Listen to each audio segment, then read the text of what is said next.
तो हेलो दोस्तों, कैसे हैं आप सब। आज हम लोग इस वीडियो में मतलब कि इंडियन कोस्ट गार्ड जो वैकेंसी जो आई हुई है 2023 में, उसके बारे में देखते हैं कि उसको मतलब वो फॉर्म हम लोग कैसे भरेंगे। तो सबसे पहले हम डैशबोर्ड पर जो मेरा ये शो कर रहा है ईमेल आईडी एंड पासवर्ड, तो ये मतलब कि जब हम बनाएंगे तभी ये मतलब ये काम करेगा। ठीक है, तो जिसका बना है वो ठीक है, अब नहीं तो हम कैसे मतलब बनता है इस वीडियो में हम लोग देखते हैं। तो सबसे पहले आप इसमें आपको नाम फिल करना होगा। पूरा नाम आप डालिएगा, जो भी नाम है, और फिर पिता का नाम डालने के बाद फिर अपनी माँ का नाम, और फिर उसके बाद आपका नेशनलिटी क्या है, इंडियन है या अदर है तो इंडियन। फिर आप फीमेल या मेल। फिर आपके पास जो ईमेल आईडी है जो जो वैलिड है, जो एक्टिवेट है, वो ईमेल आईडी इसमें आपको फिलअप करना होगा। फिलअप करने के बाद फिर उसी ईमेल आईडी को फिर कंफर्म ईमेल आईडी आपको फिलअप करना होगा। तो वो करने के बाद फिर आपको एक मोबाइल नंबर डालना होगा जो कि वो भी वैलिड होना चाहिए। फिर उसके बाद यहाँ पर दिया हुआ है जनरेट ओटीपी, उस पर क्लिक कर दीजिए। फिर ईमेल पर और दोनों पर आपका ओटीपी जाएगा। ओके, तो वेट करते हैं जब तक ओटीपी आता है तब तक। जैसे ही मेरा ओटीपी आएगा तो फिर इस ओटीपी को मैं इसमें फिल कर दूँगा। फिल करने के बाद आप यहाँ इस मैसेज का मतलब ये होता है कि आपको इस इंडियन कोस्ट गार्ड का जो रिक्वायरमेंट है, इसका नोटिफिकेशन आपको कैसे मिला। तो आप देख सकते हैं इनमें से आप न्यूज़पेपर हो गया या एम्प्लॉयमेंट हो गया, ठीक है, व्हाट्सएप के थ्रू जो भी है, मतलब आप इसमें अपने अकॉर्डिंग फिलअप कर देना। तो मैंने इसमें व्हाट्सएप के थ्रू मैं डाल दिया था मैं, और डालने के बाद फिर मैंने सारा कुछ एक बार मैंने अच्छी तरह से मैंने चेक कर लिया कि मेरा जो भी मतलब मेरा फॉर्म है वो सही भरा हुआ है कि नहीं। ठीक है, तो मैंने सब कुछ चेक कर लिया, और चेक करने के बाद आप अपने अकॉर्डिंग मतलब देख लीजिएगा कि सब कुछ सही है कि नहीं। फिर मैं एक बार इसको मैं सबमिट करने के लिए तैयार होता हूँ, और देख लीजिए सब कुछ सही है। सबमिट यहाँ से कर देता हूँ। मेरा सक्सेसफुली रजिस्ट्रेशन हो गया। ठीक है, तो आईडी एंड पासवर्ड मेरे ईमेल पर या तो मेरे टेक्स्ट मैसेज में आया है, और पहले मैं अपना ईमेल आईडी डालता हूँ जो मैंने रजिस्ट्रेशन करते टाइम मैंने डाला था। फिर अपना पासवर्ड जो मेरे मोबाइल नंबर पर आया हुआ है उस पासवर्ड को मैं इसे फिलअप करता हूँ, और करने के बाद फिर मैंने कैप्चा भर दिया। कैप्चा भरने के बाद फिर मैं इसको लॉगिन करता हूँ।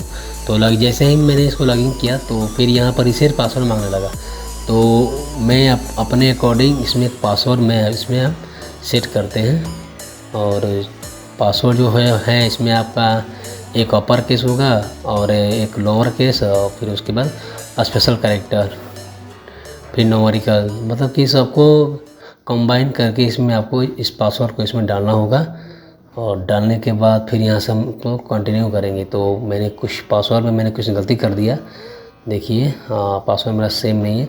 देखिए, आपको ऐसे ही पासवर्ड बनाना है, आप उसमें दिख रहा है ना, वैसे ही बिल्कुल सेम पासवर्ड इसमें भी आपको रखना होगा। तो मैंने इसमें बना दिया और फिर ऐसे में कंटिन्यू कर दिया। कंटिन्यू करने के बाद सक्सेसफुली मेरा रिसेट हो गया। तो मैं पूरा ये डैशबोर्ड खुल गया फॉर्म फिलअप करने वाला।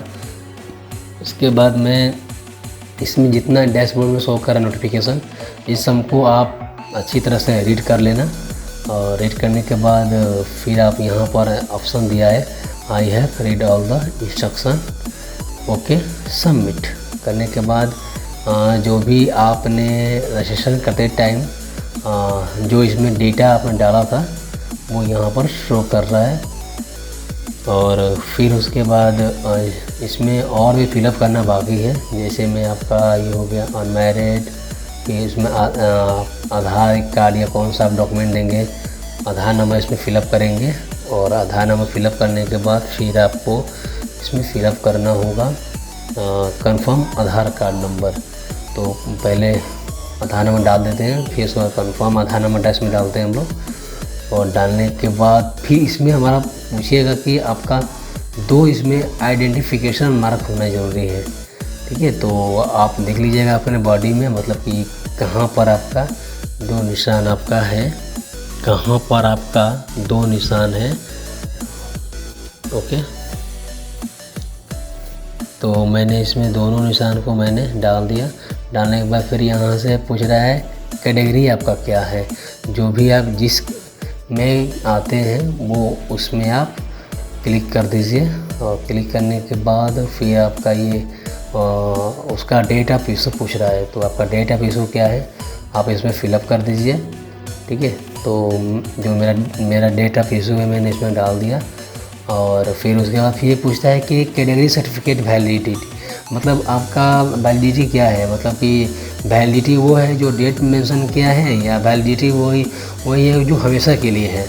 तो मैं इसमें हमेशा के लिए ही डाल देता हूँ। ठीक है, आप इसमें देख लेना अपने अकॉर्डिंग।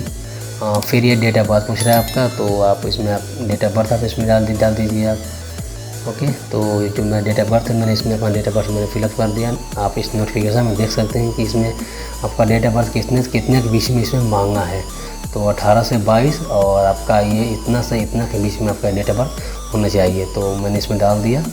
और फिर उसके बाद पूछ रहा है कि प्लेस ऑफ प्रूफ में, तो मैंने इसमें दिया proof of date of birth में मैट्रिक का मार्कशीट या बर्थ सर्टिफिकेट, तो मैंने मार्कशीट डाल दिया। और इसमें से आप देख लीजिएगा कि आपका मतलब कि वो ऑप्शन शो कर रहा है एज रिलेक्शन और फ़ी वेवर, अपने अकॉर्डिंग देख लीजिएगा। और ठीक है, तो उसको देखने के बाद फिर हम लोग देखेंगे सेलेक्ट एम्प्लॉयमेंट में आप क्या है, बेरोज़गार है या अनएम्प्लॉय है, मतलब जो भी इसमें आप डाल दीजिएगा। फिर इसके बाद यहाँ पूछ रहा है कि अपलोड आईडी प्रूफ और upload date of birth proof. तो मतलब ये जो इसका जो साइज़ है 50 के 150 के बीच में इसका साइज़ आती है। तो आपको अगर साइज़ को मतलब कि मेंटेन करने में दिक्कत होती है, ठीक है, तो उस केस में हम लोग साइट को मतलब हम लोग बना लेंगे अपने अनुसार। तो मैं आपको उसका सॉफ्टवेयर दे दूँगा, आप कहाँ से उसको बनाइएगा उसके अकॉर्डिंग आप उसमें बिल्कुल ईजी है साइज़ को बिल्कुल रिसाइज़ करना। तो मैं यहाँ से अपना वो लेता हूँ आईडी प्रूफ। तो उस आईडी प्रूफ को मैं यहाँ पर करूँगा सेलेक्ट करूँगा। पहले चेक कर लेता हूँ कि इसका मतलब कि डायमेंशन कितना है। ठीक है, तो मैं चेक कर लिया इसका, तो सही हमारा है।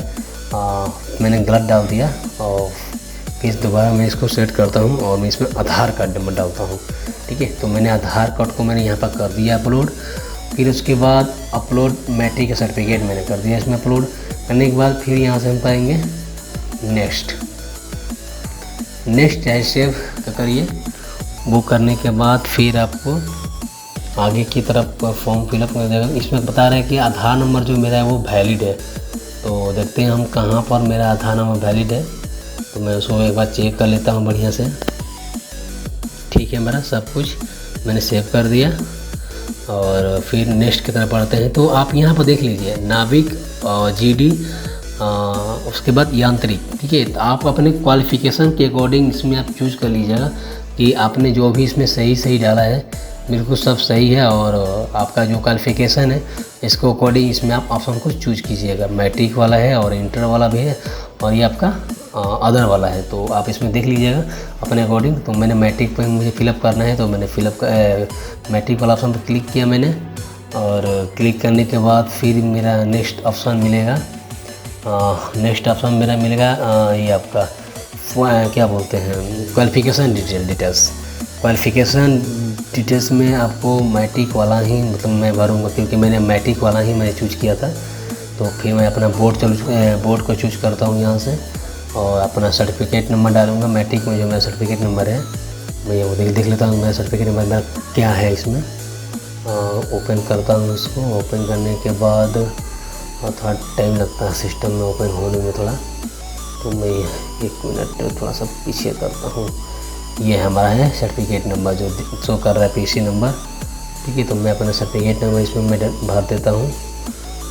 और भरने के बाद देखिए वहाँ पर जो ऑप्शन शो कर रहा है कि do you pass in class 10th, तो हाँ मैंने उसमें यस कर दिया उस कॉलम में।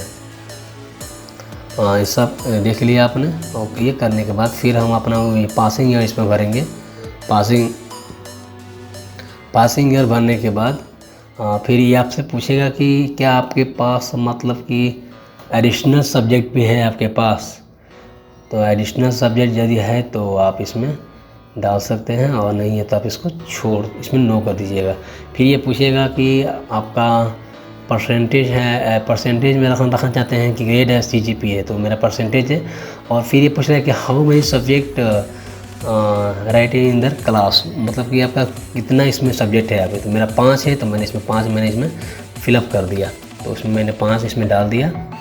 और डालने के बाद फिर नेक्स्ट में हम जाएंगे, जितना मैंने सब्जेक्ट इसमें डाला हो उन सबको मैं इसमें ऐड करूँगा बारी बारी से। तो यहाँ पर ऐड पर क्लिक कर दिए। क्या करने के बाद फिर हम सब्जेक्ट का जो नेम है और नंबर है वो बारी बारी से हम इसमें देखेंगे। तो मेरा इसमें हिंदी है नंबर 1, ठीक है। तो मैं इसमें हिंदी को मैं यहाँ फिलअप करता हूँ, ठीक है। और फिर उसके बाद अब 10 मार्क पूछ रहे हैं, तो आपका कितना आपका आया, मैं 53 आया हुआ है हिंदी में, तो अपना मैं 53 इसमें डालता हूँ। और फिर मैक्सिमम मार्क मेरा 100 है, ठीक है। तो मैंने 100 डाल दिया। फिर मैं नेक्स्ट लेता हूँ सब्जेक्ट को, तो मेरा संस्कृत है, तो संस्कृत को मैंने क्लिक कर दिया। और क्लिक करने के बाद फिर मैं आप जो भी मेरा संस्कृत में मतलब मेरा 10 मार्क्स आया हुआ है, ठीक है, मैंने वो डाल दिया। और ये सब डालने के बाद फिर आप देख लीजिएगा 5 सब्जेक्ट है हमारा, 5 को मैंने नंबर मुझे फिलअप करना है बारी बारी से। तो मैंने सबका नंबर इसमें फिलअप कर रहा हूँ। देखिए बिल्कुल आपको ही बिल्कुल सेम टू सेम ऐसे ही फिलअप करना है अपने अकॉर्डिंग, ओके। ये मेरा साइंस है, तो मैंने साइंस इसमें डाल दिया। फिर हमारा है सब्जेक्ट है हमारा है उसके बाद मेरा सोशल साइंस है। तो सोशल साइंस को मैं यहाँ से मैं करूँगा सेलेक्ट, टाइप किया सोशल साइंस, ठीक है। उसके बाद फिर मैं अपना देखता हूँ कितना मेरा नंबर आया हुआ है, वो नंबर मैं इसे फिलअप कर देता हूँ अपने अकॉर्डिंग। उसके बाद 100 हमारा मैक्सिमम मार्क्स हमारा है। और फिर उसके बाद मेरे पास मेरा 5 मेरा सब्जेक्ट तैयार हो गया और मैंने सबका नंबर मैंने मिला लिया। उसके बाद आप देख लीजिएगा अच्छा सा सब कुछ सही भरा हुआ है। फिर उसके बाद आप यहाँ से सेव करें, सेव करने के बाद ओके कर दीजिए। ओके करने के बाद फिर आपको लेके चलेगा एड्रेस के तौर पर। तो आपका जो एड्रेस है, परमानेंट एड्रेस और कॉरस्पॉन्डेंस एड्रेस, आप देख लीजिएगा अपने अकॉर्डिंग जो आपका एड्रेस है। अगर सेम है तो सेम कीजिएगा, अगर आपका सेम नहीं है तो उसमें आपको सेम नहीं करना है, ठीक है। तो इसमें एक यहाँ पर नोटिफिकेशन में शो कर रहा है कि नोट में कि in case of reservation category application, मतलब कि जो भी इसमें आपका OBC ST SC जो भी हैं आप लोग हैं, तो कृपया करके आप लोग अपना इसमें सर्टिफिकेट में मेंशन करवाएं, ठीक है। तो मैंने अपना इसमें सब कुछ भर दिया, हाउस नंबर, लैंडमार्क, उसके बाद फिर अपना Indian, Bihar, Buxar pin code मैंने डाल दिया, अपना पोस्ट ऑफिस में डाल दिया। और पोस्ट ये सब भरने के बाद मैंने यहाँ से चेकआउट कर दिया क्योंकि मेरा दोनों एड्रेस सेम है हमारा है, ठीक है। तो करने के बाद फिर मैं यहाँ से मैं चेकआउट कर दिया। चेकआउट करने के बाद फिर मैं यहाँ से अपना डोमिसाइल स्टेट में डालता हूँ, जो मेरा स्टेट हमारा है। करने के बाद मैं यहाँ से सेव करता हूँ। फिर हमारा ओके करने के बाद फिर यहाँ से एडिशनल डिटेल्स पूछ रहा है, तो इसमें आपको सब में नो ही करना है, ठीक है। तो आप अपने अकॉर्डिंग देख लीजिएगा कि इसमें आपका कौन सा आपको यस करने जो है या नहीं है। तो मैंने सबको मैंने बारी बारी से मैंने कर लिया था। इसमें सारा को मुझे नो ही करना है, ठीक है। तो आप इसको भी नो कर लीजिए क्योंकि ये पूछा है कि commended pending before a criminal court. भाई यहाँ हमारा ये सब नहीं है, हमारा है, ठीक है। तो इसमें सबको बारी बारी से आप इसको नो करते जाइए, पर अपने को अच्छी तरह से इसको रीड कर लीजिए, फिर इसको नो करिए चाहे यस करिए, ठीक है। आप अपने अकॉर्डिंग देख लीजिएगा। और फिर इसको भी आपको यहाँ से नो ही करना है। इसमें आपका है ही नहीं आपका, तो कैसे करिएगा, ठीक है। अगर है तो आप इसमें नो यस कर सकते हैं आप अपने अकॉर्डिंग। फिर सबमिट कीजिए। सबमिट करने के बाद फिर आपसे पूछा जाएगा कि आपका फ़ोटो, थंब और ये क्या बोलता है सिग्नेचर, ठीक है। तो इसमें आपका शो करेगा। तो एक इसमें इम्पोर्टेंट चीज़ इसमें ध्यान रखिएगा आप लोग कि जो आप लोग फ़ोटो को इसमें रखना है वो स्लेट वाली फ़ोटो इसमें आपको रखना पड़ेगा, ठीक है। तो उसमें आपका डेट मेंशन रहना चाहिए, नाम, ठीक है। तो डेट ऑफ बर्थ मत डालिएगा, डेट ऑफ फ़ोटो इसमें मांगा है आपसे, ठीक है। तो देखिए वहाँ पर देखा ना पासपोर्ट फ़ोटोग्राफ जो टेक्स्ट है, उस टेक्स्ट को आपको करना है। सेलेक्ट करने के बाद जो आपका फ़ोटो है, ठीक है, तो आप उस फ़ोटो को मतलब कि उस फ़ोटो को राइट क्लिक करके उसका नाम उसमें बिल्कुल जैसा उसमें दिया है ना वैसा ही बिल्कुल इसमें आप नाम सेव कर देना। सेव करने के बाद फिर यहाँ से पूछेगा कि कंटिन्यू टू इमेज करेक्शन। अगर यदि आप इमेज को चाहते हैं सुधार करना तो आप यहाँ सुधार कर सकते हैं, और नहीं तो आप इसको स्किप कर देंगे तो बिल्कुल आपका डायरेक्टली आपका अपलोड हो जाएगा। ठीक है, तो मैंने कर दिया और यहाँ से ओके। तो ये जो मेरा पिक है मेरा सेट हो गया। ठीक है, फिर उसके बाद करना है सिग्नेचर करना है। तो देखिए सिग्नेचर का भी मैंने देखिए वहाँ से कॉपी किया। ठीक है, और फिर कॉपी करने के बाद फिर मैं अपने गया अपने सिग्नेचर में, जो मेरा जहाँ पर मेरा है सिग्नेचर उस पर राइट क्लिक कर दिया हम। राइट क्लिक करने के बाद मैं उसका नाम चेंज कर देता हूँ, क्योंकि नाम नहीं चेंज करेंगे तो ये आपका नहीं लेगा। ठीक है, तो मैं नाम चेंज कर फिर मैं इसको सुधार कर दिया। फिर यहाँ से मैंने देखिए मेरा नाम सही है बिल्कुल, और यह करने के बाद फिर यहाँ से मैं इसको नेक्स्ट करता हूँ सबमिट। ठीक है, तो ये मेरा सिग्नेचर जो है कुछ प्रॉब्लम इसमें आ गई है, ये कह रहा है कि ये आपका वैलिड अपलोड नहीं किया गया है। फिर दोबारा मैं इसको ट्राई करता हूँ, और दोबारा से मैं ट्राई करता हूँ तो एक बार देखता हूँ कि मतलब क्या दिक्कत आई है हमारी। 1 मिनट में इसको चेक करता हूँ। ठीक है मेरा, ठीक है, तो मैंने अपलोड कर दिया और ये मेरा थंब भी अपलोड हो गया। ठीक है, तो वहाँ पर देखा है ना रेड कलर में फ़ोटो, सिग्नेचर, थंब इम्प्रेशन, इन सब का टेक्स्ट को आप कॉपी करके अपने फ़ोटो, सिग्नेचर और थंब में इसमें आप सेलेक्ट करके रखना, और उसके बाद यहाँ से अपलोड करेंगे तो बिल्कुल आपका अपलोड आराम से हो जाएगा। सेव किया, ओके किया मैंने। अब देखिए ये आपका मतलब कि एग्ज़ाम सेंटर मांग रहा है। ठीक है, तो आपको ये देखना होगा कि इसमें पूछ रहा है कि जो आपका मतलब आपका एड्रेस है, तो एड्रेस के विदिन मतलब 30 किलोमीटर के अंदर में आपका एग्ज़ाम सेंटर यदि है तो आप यस करें, यदि नहीं है तो आप इसको नो कर दें, क्योंकि आपका डॉक्यूमेंट वेरिफिकेशन हुआ तो उस टाइम में आपको ये दिक्कतें आ सकती हैं। ठीक है, तो आप देख लीजिएगा। तो मेरा तो है नहीं, मैंने इसमें पहला सेंटर मैंने बिहार में अपना भागलपुर दिया। फिर मैंने ये मतलब आप अपने अकॉर्डिंग अपने देख लीजिएगा सेंटर आपको कहाँ पर देना है। ठीक है, तो मैं तो सेंटर बस दे देता हूँ जहाँ पर मुझे सेंटर पसंद है। तो मैंने वो सेंटर मैंने इसमें डाल दिया अपने अकॉर्डिंग, और ये करने के बाद फिर मैं ये इसको यहाँ से मैं करूँगा सेव एंड कंटिन्यू। ठीक है, तो मैं अच्छा सा मैंने बस आपको रीड कर लिया, और जहाँ फिर उसके बाद सेव एंड कंटिन्यू करता हूँ। फिर ये पूछेगा मेरा कि सेकेंड फेज़ वाला आपको एग्ज़ाम सिटी कहाँ पर रखना है फ्रेशर। तो मैंने भुवनेश्वर क्लिक किया, कोलकाता क्लिक किया। ठीक है, तो आप अपने जोन अपने अकॉर्डिंग देखकर इसमें आपको अपने आप इसको में आप फिलअप कर दीजिएगा। ठीक है, तो मैंने सब कर दिया बारी बारी से। ओके ओके, फिर यहाँ से मैंने कर दिया। ये करने के बाद आप फिर इस जोन में मुझे नहीं भरना है, मुझे इसमें भी नहीं भरना है मुझे। ठीक है, तो कोई और सा मैं जोन इसमें ले लेता हूँ जहाँ पर मुझे थोड़ा आसान होगा जाने में और कोई दिक्कत भी नहीं आएगी। तो मैंने इसमें भर दिया, और फिर लास्ट में जो जोन हमारा है मैंने इसमें मैं डालूँगा एन जोन, जो कि मैं थोड़ा पास में पड़ता है थोड़ा।